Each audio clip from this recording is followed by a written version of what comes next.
सोचो अगर किसी को बेहोश करके रेगिस्तान के बीचों बीच मरने के लिए छोड़ दिया जाए और जब उसे होश आए तो पता लगे कि ना पैरों में जूते हैं, ना पीने के लिए पानी है और ना ही उसके पास खाना है।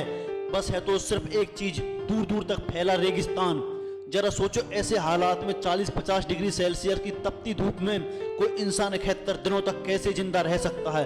दोस्तों आज के इस वीडियो में आपको ऐसी सच्ची घटना के बारे में बताने वाला हूं जिससे अगर कोई सपने में भी अपने साथ होता हुआ देख ले तो उसके रोंगटे खड़े हो जाएं। कहानी शुरू होती है 1970 को, जब ऑस्ट्रेलिया के विक्टोरिया में रिक्की मैगी नाम के एक मैगी का जन्म हुआ। उसका बचपन एक मिडिल क्लास फैमिली में आम बच्चों की तरह गुजरा। जब वो टीनेज में था तो उसका परिवार आर्थिक परिस्थितियों से जूझने लगा और इस वजह से उन्हें शहर बदलना पड़ा और इसी बीच उसके पिता की मौत हो गई। अब रिक्की के पास इतने पैसे नहीं थे कि वो अपनी पढ़ाई पूरी कर सके, इसलिए उसने पढ़ाई छोड़कर छोटी सी उम्र में ही नौकरी करना शुरू कर दिया। उसने एक के बाद एक कई नौकरियां की। वो कभी मछुआरा बना, कभी सिक्योरिटी गार्ड की नौकरी की, तो कभी इलेक्ट्रीशियन के तौर पर काम किया। लेकिन अब उसके साथ कुछ ऐसा होने वाला था जो उसने कभी सोचा नहीं था। बात है सन 2006 की, जब वो 35 साल का था। उसे पश्चिमी ऑस्ट्रेलिया के पोर्टलैंड से एक लेटर आया जिसमें उसे एक सरकारी जॉब ऑफर की गई थी और ये मौका रिक्की छोड़ना नहीं चाहता था, इसलिए वो इसे ज्वाइन करने के लिए पूरी ऑस्ट्रेलिया से पश्चिमी ऑस्ट्रेलिया के लंबे सफर पर निकल पड़ा। दोस्तों ऑस्ट्रेलिया दुनिया का छठा सबसे बड़ा देश है, लेकिन इसकी 85 पॉपुलेशन समुद्री तट से 50 किलोमीटर की दूरी पर ही बसती है। मतलब इसका सेंट्रल एरिया एकदम वीरान है और रिक्की इसी रास्ते से अपना सफर तय कर रहा था।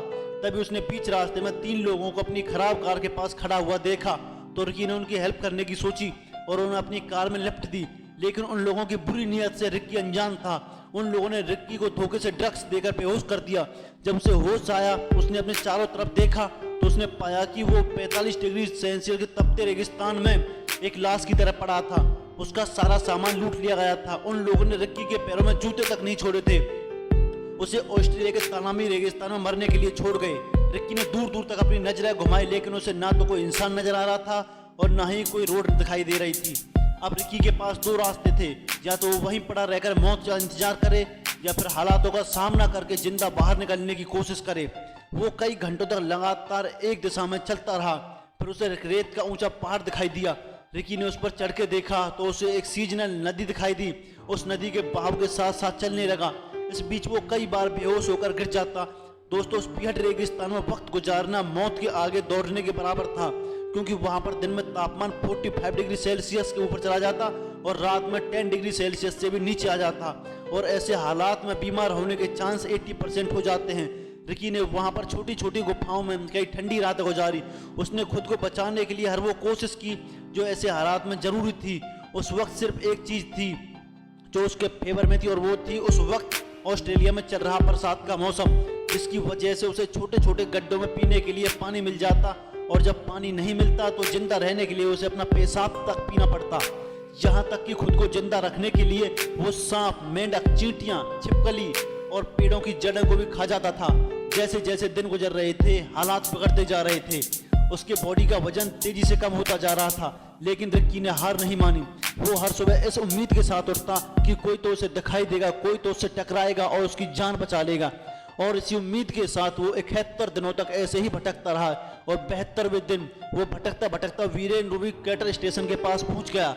वहां मार्क क्लिफर्ड नाम के एक आदमी की नजर जब उस पर पड़ी तो वो देखकर हैरान रह गया। ऐसा लग रहा था जैसे कोई कंकाल भटक रहा है, क्योंकि 71 दिनों में रिक्की का वजन करीब 58 किलो तक कम हो चुका था, जो पहले 106 किलो था। रिक्की ने पूरी बात मार्क को बताई और बेहोश हो गया। जब उसकी आंख खुली तो वो हॉस्पिटल में था। दोस्तों तनामी रेगिस्तान दुनिया की सबसे खतरनाक और वीरान जगहों में से एक है, जहां से रिक्की का जिंदा बाहर निकलना किसी चमत्कार से कम नहीं था। दोस्तों इस घटना से रिक्की ने अपने ऊपर से एक किताब लिखी जिसका नाम है लेफ्ट फॉर डेड, जिसके बाद रिक्की की जिंदगी पूरी तरह से बदल गई। मोरल ऑफ द स्टोरी, परिस्थितियां कितनी भी विपरीत क्यों ना हो, कभी हार मत मानो, उम्मीद मत छोड़ो, क्योंकि जीतने के बाद की जिंदगी पहले से कई गुना बेहतर हो जाएगी। जय हिंद, वंदे मातरम।